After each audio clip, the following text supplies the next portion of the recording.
Hi everyone. Today we are talking about the FusionMaster system, the whole family. But in front of me, we only have the base. And the reason being is because it starts with the FusionMaster foot. It's all about the base. Once you have this one element, you can build on several different accessories, making it more affordable. And there's no electricity, so you don't have to worry about bulky appliances being stored in your kitchen. So how does the FusionMaster base work? You will see a silicone ring on the bottom.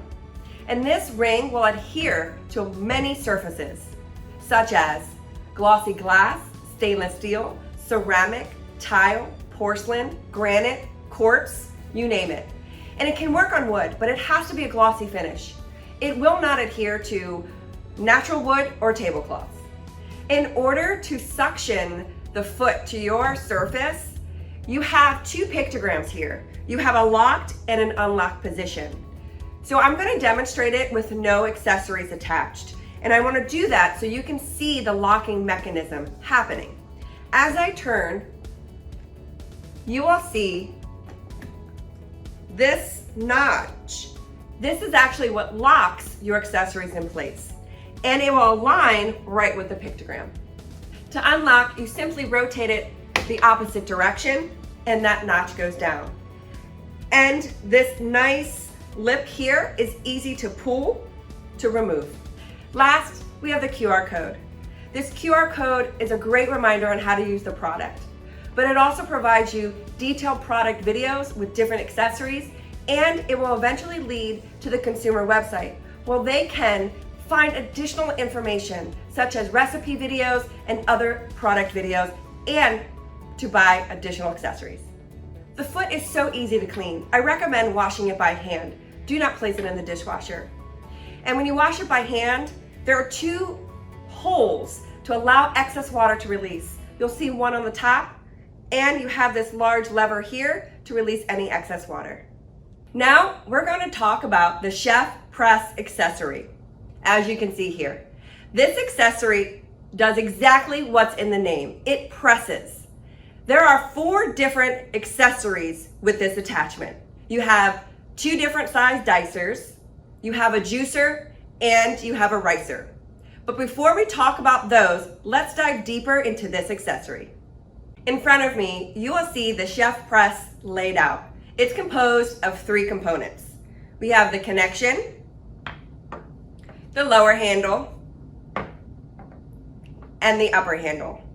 I want to show you the features in detail. The connection has 2 long ribs that have been designed to ensure a strong and stable connection with the accessory.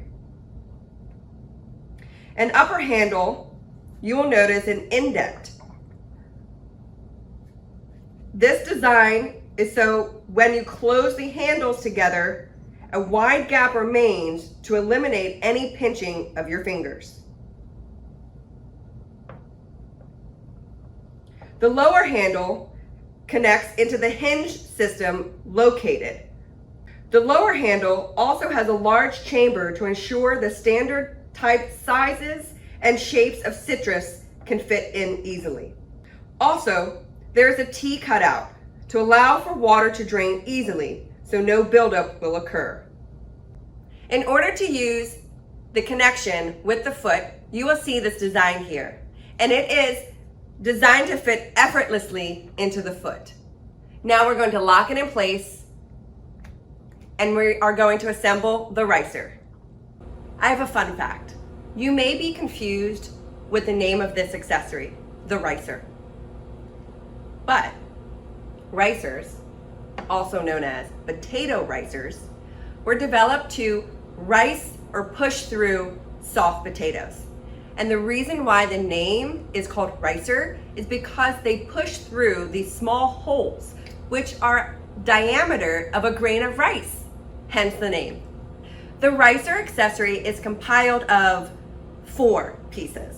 We have the Chef Press connection, you have your ricer with the plunger, the lower handle, and the upper handle. In the ricer, With the plunger, you will see a silicone gasket. I want to talk about that a little more in depth. The plunger's error-proof guiding system makes the proper positioning easy. Silicone gasket gives a smooth, mess-free performance and doubles as a scraper. Now let's assemble.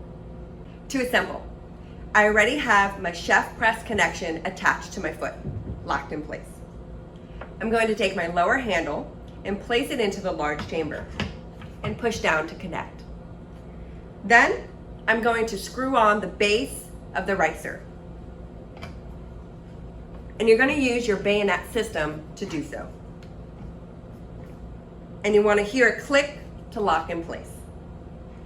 Now, attaching my upper handle. I'm going to align the notches with the handle and push through. Plunger connects right in place. And now we're ready to go. To rice potatoes, you can either peel or not peel your potatoes. But I'm going to give you a little tip. I recommend leaving the skin on because the ricer is actually going to peel the potato for you while ricing. And to do even cooking times, make sure you cut your potatoes in equal sizes. Let's get started. So I'm going to open up my ricer. I have starchy potatoes. It is recommended to always try to grab starchy potatoes. They are the best results for mashed potatoes.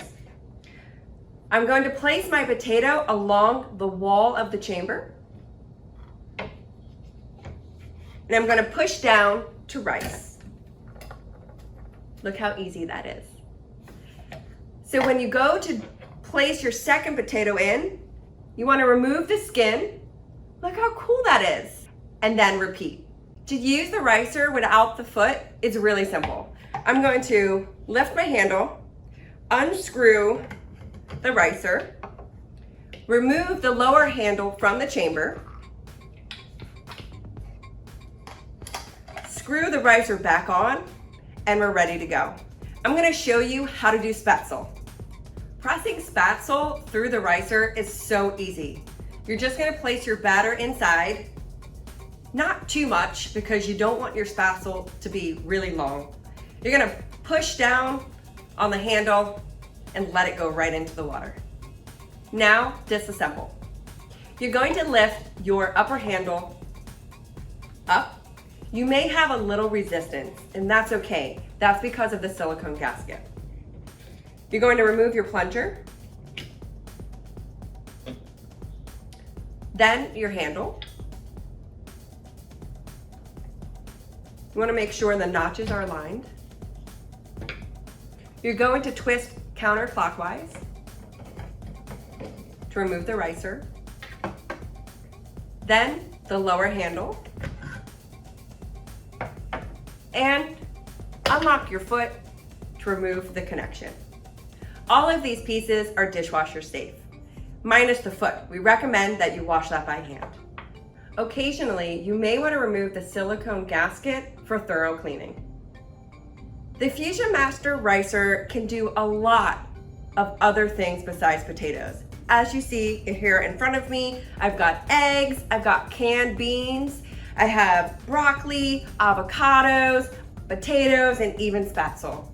And what I love about it is that if you want to do red food coloring and not buy store-bought, you can do beets. And keep in mind, when you are ricing, make sure your ingredients are soft. So if they are hard ingredients, you have to steam them or cook them before pressing them through. But ingredients like avocados are a breeze.